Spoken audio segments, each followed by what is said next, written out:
The bank statement trembles in my hands. $42,000. My vision blurs as I read the number again, wondering if grief has finally broken my grip on reality.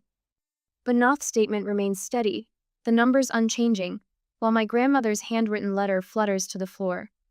A tear slides down my cheek, catching the amber rays of evening sunlight streaming through my apartment windows. Behind me, Grandma Evelyn's antique clock ticks away the seconds, each sound as familiar as her voice had been. I bend down to retrieve her letter, my fingers tracing over the words I've already memorized. Use this to build something for yourself, and don't let anyone take it from you. The paper still smells faintly of her house lemon furniture polish and fresh coffee. My throat tightens as memories flood back. Grandma Evelyn at her kitchen table, pencil in hand, meticulously balancing her checkbook while explaining to me why every penny mattered. Your grandfather died young, Monica, she'd say, her voice steady, but her eyes distant. I raised 3 children on a bookkeeper's salary, but I did it without owing anyone a dime. My gaze drifts to the glass jar on my bookshelf, still holding the pennies we collected together during my childhood visits. She'd turn it into a game hunting for dropped coins in parking lots, checking payphone slots, saving the copper pieces from my allowance. Money isn't about wealth, she'd tell me. It's about freedom. Freedom. I taste the word as I look around my modest one-bedroom apartment. The community center where I work part-time barely covers my bills while I finish graduate school. My 10-year-old Honda needs repairs. Student loans loom. But now, my hand shakes as I open my journal, carefully folding Grandma's letter between its pages. The list of practical uses for the money flows from my pen. Finish my degree, fix the car, start an emergency fund. Smart choices, safe choices, Grandma Evelyn choices. A key turns in the lock and Derek bursts in, carrying takeout bags that fill the apartment with the smell of garlic and soy sauce. Sorry I'm late, babe. The coffee shop was slammed. He sets the food down and notices my red eyes. Hey, what's wrong? I got a letter from the estate lawyer. I swallow hard. Grandma left me some money. That's amazing. His arms wrap around me, warm and familiar. How much? $42,000. Derek's body stiffens for a fraction of a second. Most people wouldn't notice, but 3 years together have taught me his tells. He pulls back, his expression shifting so subtly that I almost miss it, a quick calculation behind his eyes, a slight lifting of his chin.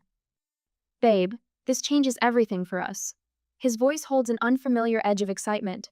We could finally... A knock at the door interrupts him. Mrs. Henderson from next door, probably looking for her cat again, but for once, I'm grateful for the interruption.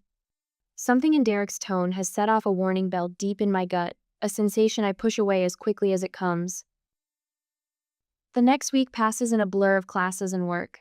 Then Derek shows up at my door on Tuesday afternoon, when he should be starting his shift at the coffee shop.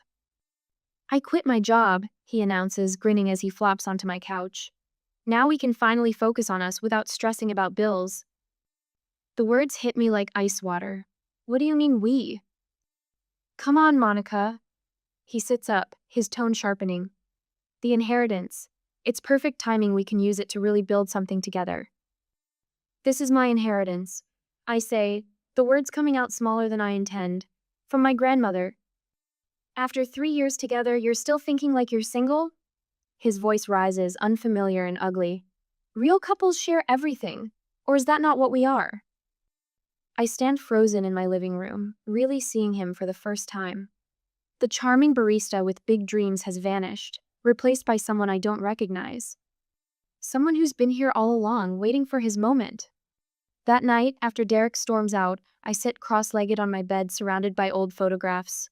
Grandma Evelyn smiles up at me from a faded Polaroid, her eyes sharp and knowing. I remember her words from my college graduation. Pay attention to how people act when they think they have power over you. That's when they show you who they really are. My phone buzzes with a text from Derek. I'm sorry if I came on too strong. You know I only want what's best for us, but you're being selfish right now. The words blur on the screen as another memory surfaces, Grandma Evelyn teaching me to play poker, her face serious as she dealt the cards. Sometimes, honey, the best way to see someone's true character is to give them exactly what they want and watch what they do with it. I set the phone down, my mind already forming a plan. The next test will hurt, but it will show me everything I need to know. I rehearsed the words quietly in the darkness of my bedroom, my voice barely a whisper. Derek, I need to tell you something about the money. Behind me, Grandma's clock chimes 10 times, each note as clear as a warning bell. The next morning, the phone rests on my coffee table, its screen glowing with the recording app's interface. In the kitchen, water drips steadily from the fauceta rhythm that matches my pulse. My fingers hover over state recording laws on my laptop screen while Denise perches on my old armchair picking at a loose thread on the cushion. Monica. Her voice carries the weight of 20 years of friendship. Are you sure you want to know? The late afternoon sun slants through my windows, casting long shadows across the hardwood floor. My grandmother's clock ticks away the minutes until Derek arrives. I need to see who he really is. The words come out stronger than I feel. Before, my throat closes around the rest of the sentence. Denise nods, understanding what I can't say. Before the money changes everything, before I let someone else make decisions about my future, before I dishonor what Grandma Evelyn trusted me to protect. I'll be at Anthony's coffee shop down the street. She squeezes my shoulder. Call if you need me. The door clicks shut behind her. I check the phone's position one last time, angling it just right to catch every word. 3 practice runs have taught me exactly where to stand, how to move, what to say. My stomach knots as I rehearse the story again. A key scrapes in the lock. Derek strides in wearing his favorite leather jacket, the one he bought after quitting his job. His smile falters when he sees my face. Babe, what's wrong? I wrap my arms around my middle, shoulders curving inward. I need to tell you something. He drops onto the couch, man-spreading across the cushions. You look terrible. Did something happen? The script I've practiced blurs in my mind. I sink into the armchair across from him, gripping the worn fabric. I made a terrible investment. His eyebrows shoot up. What? The money. My voice cracks. It's gone, all of it. Silence fills the room like smoke. Derek's face cycles through expressions disbelief, confusion, dawning comprehension. His jaw tightens. What do you mean, gone? Each word drops like a stone. I trusted someone I shouldn't have. The lie tastes bitter. They promised huge returns. How much? His knuckles whiten against his thighs. Everything. I study the floor, the whole inheritance. The silence stretches. When I look up, disgust twists his features into something ugly and familiar. A mask has dropped, revealing what lived beneath all along. So you're broke. His laugh holds no humor. Great. Don't expect me to carry this relationship. My heart pounds against my ribs, but I keep my voice steady. What do you mean? He stands, pacing like a caged animal. You're just a part-time nonprofit worker with student loans. I stayed because I thought we had a future. Now what? I'm supposed to support you? I never asked you to. I already told Mike and Jason about our windfall. His voice rises. We had plans, but you couldn't even manage basic investing without screwing it up. Each word lands like a slap, but I hold still, letting the phone capture everything. You're not wife material, he spits the words. You're selfish and irresponsible. I wasted 3 years on someone who can't even. Please leave. My voice comes out quiet but firm. He blinks, thrown off script. What? Get out. I stand, pointing to the door. Now. The slam reverberates through my bones. I count to 60, making sure he's gone before retrieving my phone. My hands shake as I stop the recording. The playback catches everything I missed in the moment. The calculated pauses, the twisted logic, the casual cruelty. An hour later, my screen lights up with texts. Jason, how could you blow all that money? Mike, Derek told us everything, real classy. Sarah, rain check on Saturday, not feeling well. 3 years of friendships dissolve in minutes. The betrayal spreads like ink in water, staining everything it touches. My phone buzzes again, Denise. I saw him furious from the coffee shop. You okay? No. The truth comes easier now, but I will be. That night, I sit cross-legged on my bed, surrounded by the evidence of my life before Derek. Old photos, birthday cards, the penny jar from my childhood. Grandma's letter rests in my lap, her words sharp and clear. Don't let anyone take it from you. The hardware store receipt on my nightstand shows my first act of reclamation: new locks for every door.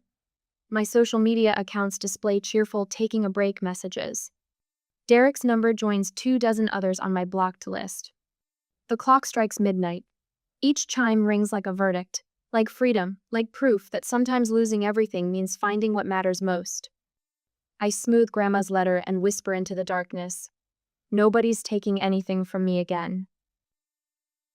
At the present, the bank statement sits untouched on my kitchen counter, the numbers still holding steady at $42,000. Through my window, morning sunlight bathes my simplified apartment in amber warmth. The spaces Derek once dominated now breathe with fresh purpose, his favorite armchair replaced by my reading nook, his cluttered desk transformed into an organized study station. Grandma Evelyn's clock chimes 7 from its new place of honor above my fireplace. A month has passed since I changed the locks, but time feels different now. Each tick marks progress rather than loss. My morning ritual begins. Coffee brewing, schedule review, gratitude journal. Simple actions that ground me in who I am rather than who Derek wanted me to be. The therapy sessions, Denise's gentle suggestion that turned into a lifeline, taught me to recognize these small victories. My phone buzzes. Speaking of Denise. Ready for the presentation? Her voice carries more excitement than my own. Professor Grantham wants my take on financial literacy in underserved communities. The words still feel strange. When did I become an expert? Since you lived it, a pause, and survived it. 2 hours later, the campus buzzes with early summer energy as I hurry to class, my presentation notes secure in Grandma's vintage briefcase. Professor Grantham catches my eye as I settle into my usual seat, her slight nod carrying approval I'm finally learning to accept. Community empowerment requires understanding systemic barriers. A classmate drones on about statistics and demographics. My hand rises before I can stop it. Numbers matter, I hear myself say, but so do stories. Behind every statistic stands a person whose choices were limited by what they never learned about money. The words flow with unexpected authority.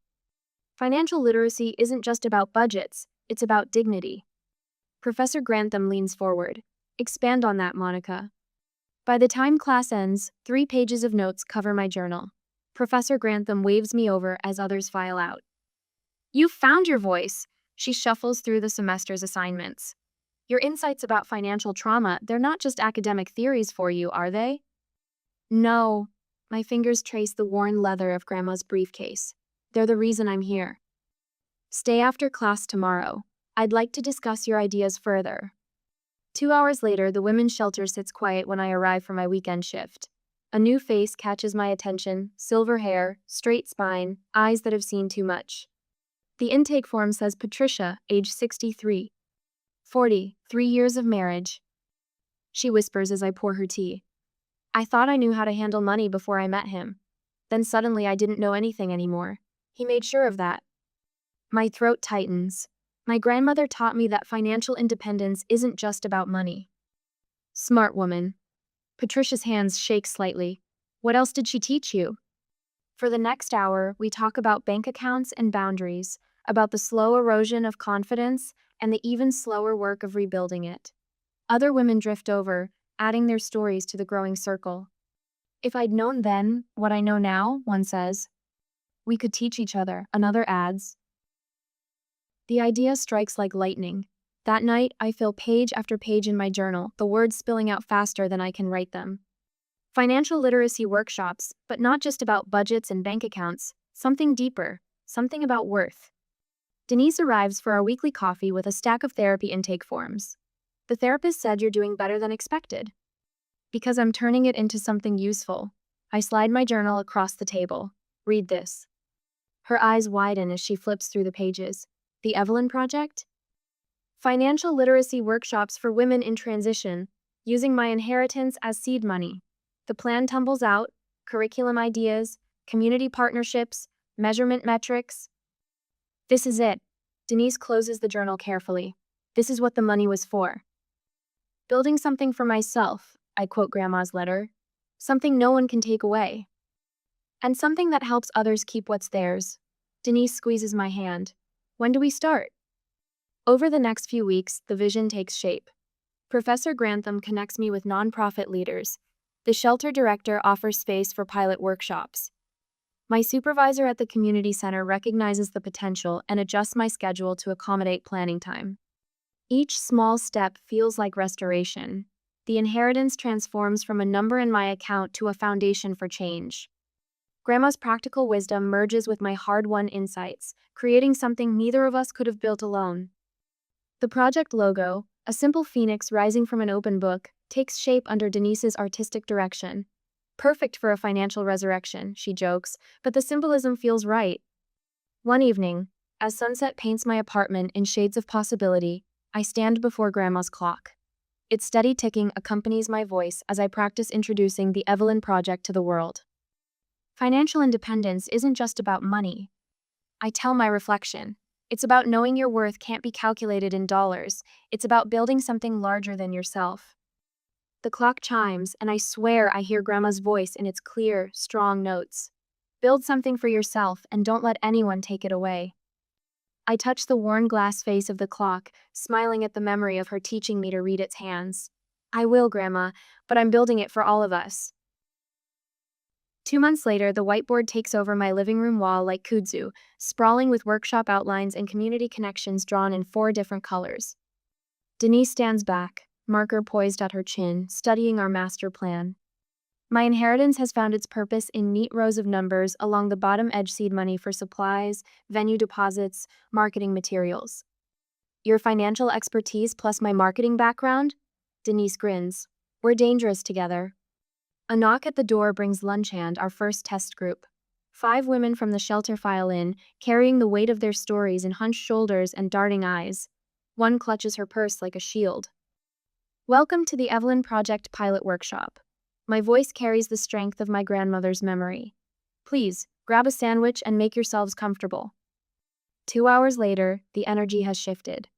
Susan, a former accountant who lost everything to an emotionally abusive husband, shows another participant how to build a basic budget on her phone.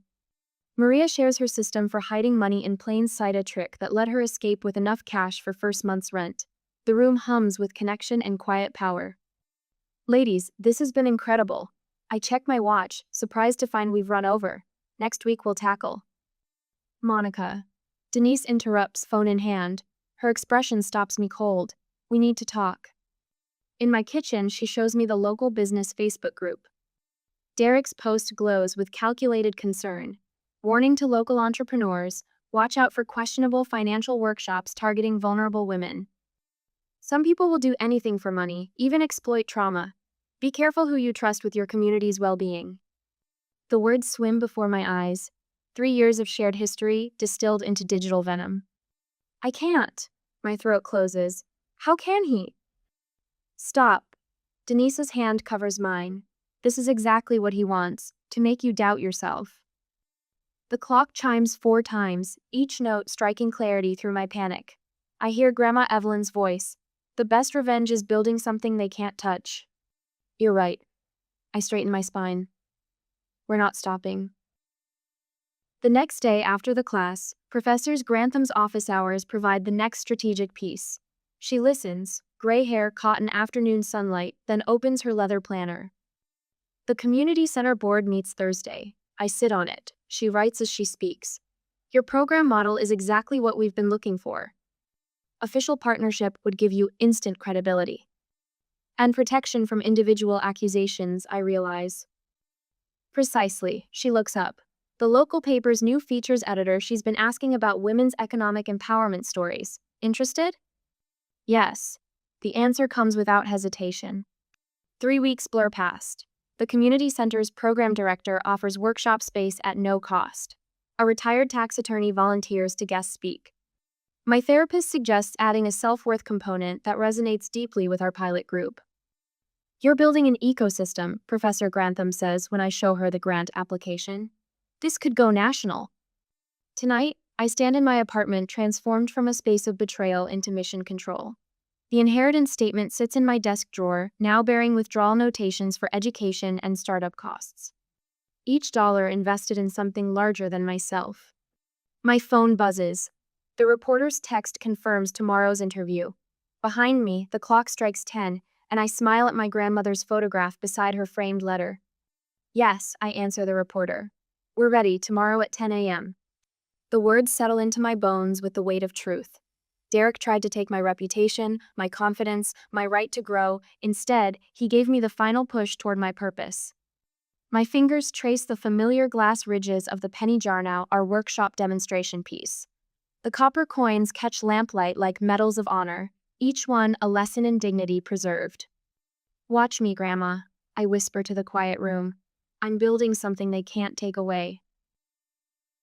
On the presentation day, the community center auditorium gleams under fresh fluorescent lights. My fingers smooth the program packets one final time as women filter in, their winter coats draped over arms, their faces bright with anticipation. 45 chairs curve in a welcoming semicircle, already half filled. The local newspaper reporter huddles with Denise in the corner, their heads bent over a notepad. Behind the podium, my grandmother's brooch catches the light. 3 small pearls surrounding a sapphire, worn on her collar every Sunday for 40 years. Now it anchors my blazer, its weight familiar against my collarbone. 5 minutes, Denise whispers, squeezing my shoulder as she passes. Above the exit sign, the wall clock inches toward 10. Different from Grandma Evelyn's mantle clock, but just as relentless in marking moments we can't reclaim. I scan the room, taking in the faces. A silver-haired woman in the front row clutches her purse like a shield. 2 seats over, a young mother bounces a baby while scribbling notes. Behind them, decades of stories written in worry lines and sharp eyes, in shoulders squared against invisible weights. The clock strikes 10. My heels click against hardwood as I approach the podium. The room falls silent, all those eyes turning toward me. I think of Grandma Evelyn, of her quiet strength as she balanced checkbooks and paid bills and built a future from nothing but determination. Welcome to the Evelyn Project. My voice carries clear and strong, just as I practiced. Financial independence isn't just about money, it's about freedom. The words unlock something in the room. Heads nod. A few women dab at their eyes. The silver-haired woman's grip on her purse loosens just slightly. 3 months ago, I inherited $42,000 from my grandmother. I pause, letting the number settle. But that's not the most valuable thing she left me. She gave me something worth far more, the wisdom to recognize when someone values what you have more than who you are. The back door creaks. My heart stutters as Derek slips inside, his barista apron still tied around his waist. He takes a seat in the last row, his familiar half-smile nowhere in sight. For a moment, I'm back in my apartment, his voice sharp with accusations. You're not wife material, you're selfish and irresponsible. But this isn't my apartment, and I'm not that woman anymore. Money doesn't create character, I continue, my voice growing stronger. It reveals it. When someone shows you who they are, believe them the first time. A woman in the third row wipes her eyes. 2 others exchange knowing looks. Derek shifts in his chair, his jaw tight. Today, we're going to talk about financial boundaries. I move from behind the podium, claiming the space. They're not walls to keep people out. They're foundations to build something that can never be taken from you. The next hour flows like water. We discuss red flags in financial relationships. Warning signs I'd ignored with Derek now serve as lesson points. The women share their own stories, marriages where money became control, children who drained retirement accounts, friends who turned manipulation into an art form. Take out the worksheet titled Core Values, I say, watching Derek's face as women rustle through their packets. Circle the 3 that matter most to you. Not what someone else says should matter, what matters to you. The room falls quiet except for pencils scratching paper. Derek's leg bounces, a nervous tell I once found endearing. Now it just reminds me of all the times he couldn't sit still long enough to build anything real. Some people chase money, I say into the silence. Others chase meaning. One fades fast, the other lasts. Heads lift. Eyes meet mine, bright with recognition. Even the baby has fallen silent, sensing the weight of the moment. Your worth isn't measured by who loves you, I continue, echoing Grandma Evelyn's words. It's measured by how you love yourself, your dreams, your future. The standing ovation catches me off guard. It starts with the silver-haired woman, her hands shaking but determined. Others join until the sound fills the room, drowning out the hum of fluorescent lights and the ticking of the clock. Women line up to speak with me, sharing their stories in hurried whispers. The reporter waits patiently, her notebook filled with cramped writing. Through it all, I feel Derek's presence like a shadow at the edges of my awareness. When he finally stands to leave, my eyes meet his across the crowd. His shoulders slump, the swagger gone. For a moment, he looks lost, a man who thought he was owed something, discovering too late that worth must be earned. I give him a single nod, neither forgiveness nor condemnation, just acknowledgement of a lesson learned, a price paid, a freedom earned. The door closes behind him with a soft click, almost lost in the buzz of conversation. But I hear it, the sound of a chapter ending, of a new one beginning. Denise appears at my elbow, her smile fierce with pride. Ready for the interview? I touch Grandma Evelyn's brooch, feeling its steady presence. Yes, I say, I have something to build. The bank statement on my new mahogany desk shows a balance of $412. I run my fingers over the paper, remembering another statement a year ago that changed everything. Behind me, Grandma Evelyn's clock chimes 3 times, its familiar tone filling my downtown office. A soft knock draws my attention. Come in. Denise appears in the doorway, holding up her tablet. The final numbers from last month's workshops just came in. Want to guess how many women we reached? I shake my head, smiling. Tell me. 273. Her grin matches mine, across all 3 centers, and that's not counting the waiting lists. The morning sunlight streams through my office window, catching the gold lettering on the door. The Evelyn Project. Below it, in smaller text, Financial Independence Through Education. Did you ever think, Denise asks, settling into the chair across from me, that $42,000 could touch so many lives? The money was just the seed. I touched the vintage brooch at my collar, the one Grandma wore to every important meeting. The real inheritance was knowing what to do with it. My phone buzzes with a text from the community center director. Another city wants our workshop model. I add it to the growing list of expansion possibilities, right below the notes for tomorrow's special session. Ready for the 60-plus workshop? Denise asks, reading my mind as usual.